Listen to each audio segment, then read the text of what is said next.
সাইফুল সাগর, আমি আপনাকে আজকে দুইটা ট্রিক্স বলবো বা দুইটা গোপন তথ্য বলবো।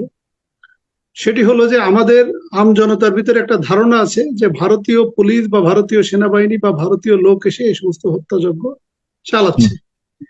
এই যে আপনি দেখেন যে হ্যাঁ, এই যে 18 বা 19 অগাস্ট, 18 বা 19 জুলাই যে যে হত্যাকাণ্ডগুলো ঘটেছে, আপনি হয়তো ভিডিওতে খেয়াল করেছেন যে দুইটি ছেলে পাশাপাশি দাঁড়িয়ে ছিল। একটি ছেলের ঠিক ওই যে মাথা ভেদ করে গুলি চলে গেল, সে পড়ে গেল, মানে নিহত হলো। তার 2 সেকেন্ড পরে কিন্তু পরের ছেলেটি কিন্তু নিহত হলো, মানে যে ঠিক 2 সেকেন্ডের ভিতর। আমি তখন এটা নিয়ে গবেষণা করছিলাম এবং আমি আমার ব্যক্তিগত কানেকশনে সেনাবাহিনী এবং পুলিশ যারা আমার পুরানো সহকর্মী আছে তাদের কাছ থেকে আমি একটু খবর নেওয়ার চেষ্টা করছিলাম যে এটাকে বলে স্নাইপার শুট। স্নাইপার শুটটা হচ্ছে, এটা সাধারণত সেনাবাহিনীতে ট্রেনিং দেওয়া হয়। কারণ আপনার টকশোতে আমি আগেই কিন্তু আমি বলেছি যে সেনাবাহিনীর ট্রেনিংটা হচ্ছে 1 ম্যান 1 বুলেট। তার মানে সেনাবাহিনীকে বলা হয় যে তোমাকে 2টা বুলেট দেওয়া হবে না, কারণ তোমাকে 2টা বুলেট দিলে একটা বুলেট যদি তুমি কোনো কারণে মিস করো তাহলে আরেকটা বুলেট মারার আগে শত্রুর বুলেটে তুমি নিহত হয়ে যেতে পারো। This is the basic principal of the military training.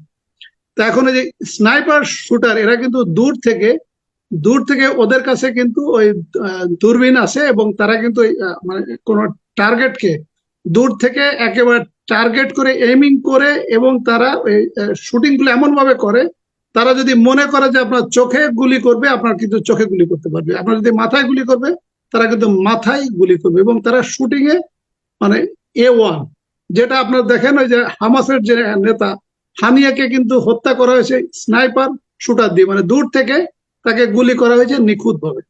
এই যে ডোনাল্ড ট্রাম্প যে অল্পের জন্য বেঁচে গিয়েছে, কিন্তু যিনি গুলি করেছেন তিনি কিন্তু স্নাইপার শুটার না। তিনি যদি স্নাইপার শুটার হতেন তাহলে কিন্তু ডোনাল্ড ট্রাম্প নিহত হতেন। স্নাইপার শুটার না হওয়ার কারণে এটা হচ্ছে। আমি এটা পুলিশ, র্যাপিড অ্যাকশন ব্যাটালিয়ন এবং সেনাবাহিনী আমার পুরানো সহকর্মীদের সাথে আমি একটু যোগাযোগ করার চেষ্টা করলাম যে এটি কি ভারতের কোনো প্রশিক্ষিত কোনো স্নাইপার এসে এই গুলিগুলো করেছে কিনা। বাট আমি সেখান থেকে নিশ্চয়তা পেয়েছি যে সেনাবাহিনীর যারা স্নাইপার শুটার আছে ওদেরও এখন র্যাপিড অ্যাকশন ব্যাটালিয়নে পোস্টিং করা হয়। তাহলে এই যে র্যাপিড অ্যাকশন ব্যাটালিয়নের সেনাবাহিনীর যারা স্নাইপার শুটার, এই স্নাইপার শুটার কিন্তু পুলিশ সদস্যরা না। কারণ পুলিশ সদস্যের যেহেতু গুলি করার এত প্রয়োজন পড়ে না, এজন্য পুলিশের এই ধরনের স্নাইপার শুটার নাই। এটা ডেফিনেটলি সেনাবাহিনী থেকে স্নাইপার শুটার এবং তাদেরকে র্যাবে বদলি করা হয়েছে, এবং র্যাব থেকে এই স্নাইপার শুটাররা কিন্তু দূর থেকে টার্গেট করে এইম করে এই সমস্ত ছাত্র নেতাদেরকে হত্যা করেছে।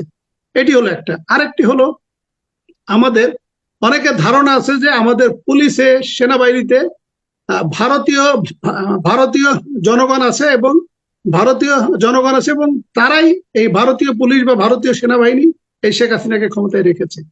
আমি আপনাকে একটা গূঢ় গোপন রহস্য আজকে বলছি, যেটা কেউ আগে বলে নাই। এই যে ডিএমপির কমিশনার হাবিবুর রহমান, উনি ঢাকা জেলাতে 4 থেকে 5 বছর জেলার এসপি ছিলেন, এবং উনি ঢাকা রেঞ্জের ডিআইজি ছিলেন 3 বছর, এবং এখন ডিএমপির কমিশনার 1 বছর, এবং এরপরে উনি পুলিশ হেডকোয়ার্টার্স এর অ্যাডিশনাল ডিআইজি এস্টাবলিশমেন্ট এবং ডিআইজি অ্যাডমিন। বাট উনার ডাইরেক্টলি রিক্রুট করার ক্ষমতা ছিল উনি যখন ঢাকা জেলার এসপি, এবং উনার জেলার এসপির পুলিশ লাইনের ভিতর আমার পোস্টিং ছিল ট্রাফিক অ্যান্ড ড্রাইভিং স্কুলে, এবং আমি ওখানে কর্মরত ছিলাম, এবং ওখানে নিয়োগগুলো কিভাবে হয়েছে সেটা কিন্তু আমি সচক্ষে দেখেছি। এবং শেখ হাসিনা গত 10 বছরে বা 15 বছরে আপনাদের পুলিশে নিয়োগ হয়েছে 1 লক্ষ, এবং শেখ হাসিনা নিয়োগ করেছে আরো 1 লক্ষ, মানে আমাদের পুলিশের লোক বলছিল 1 লক্ষ। এই 1 লক্ষর ভিতর যেখানে ঢাকা জেলায় সবচেয়ে লোক সংখ্যা যেহেতু বেশি, প্রতি 6 মাসে 1000 করে লোক নিয়োগ করা হয়েছে, এবং বছরে 2 বার করে নিয়োগ করা হতো। তার মানে হাবিব সাহেব 5 বছর ছিল ঢাকা জেলার এসপি এবং 3 বছর ছিল ঢাকা রেঞ্জের ডিআইজি, তার মানে টোটাল 8 বছর। এই 8 বছরে উনি 16,000 পুলিশকে নিয়োগ করেছে, যাদেরকে নিয়োগ করার কথা হলো ঢাকা জেলার বাসিন্দা হিসেবে।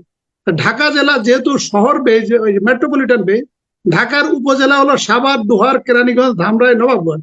এখানে গরিব এলাকায় এরা অনেক সময় পুলিশে আসতে চায়, কিন্তু এদেরকে হাবিব সাহেব নিয়োগ না দিয়ে এদেরকে মূলত গোপালগঞ্জ এবং গোপালগঞ্জের যে পার্শ্ববর্তী জেলা ফরিদপুর, মাদারীপুর, শরীয়তপুর, বাগেরহাট, ক্ষেত্র বিশেষে আমার জেলা নড়াইল, এখান থেকে হাবিব সাহেব অর্থের বিনিময় হোক আর টাকার বিনিময় হোক অথবা রাজনৈতিক আদর্শ নিয়ে তিনি কিন্তু তাদেরকে ঢাকা জেলার অ্যাড্রেস দেখিয়ে তাদেরকে নিয়োগ দিয়েছে।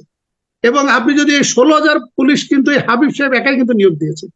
এই 16,000 পুলিশ এখন বেছে বেছে তাদেরকে কিন্তু ডিএমপি তে পোস্টিং করা হয়েছে এবং প্রত্যেকটা মেট্রোপলিটন এরিয়াতে যেখানে আন্দোলন হচ্ছে সেখানে কিন্তু বদলি করা হয়েছে, পোস্টিং করা হয়েছে। এবং এরা কিন্তু খুব নিম্নমানের এবং তারা জানে যে তারা চাকরিতে ঢুকেছে ভুয়া অ্যাড্রেস দিয়ে এবং তারা চাকরিতে ঢুকেছে ঢাকা জেলার অ্যাড্রেস দিয়ে, বাট তারা কিন্তু ঢাকা জেলার অ্যাড্রেসে না, তারা মূলত গোপালগঞ্জ এবং গোপালগঞ্জের পার্শ্ববর্তী জেলা থেকে এসেছে।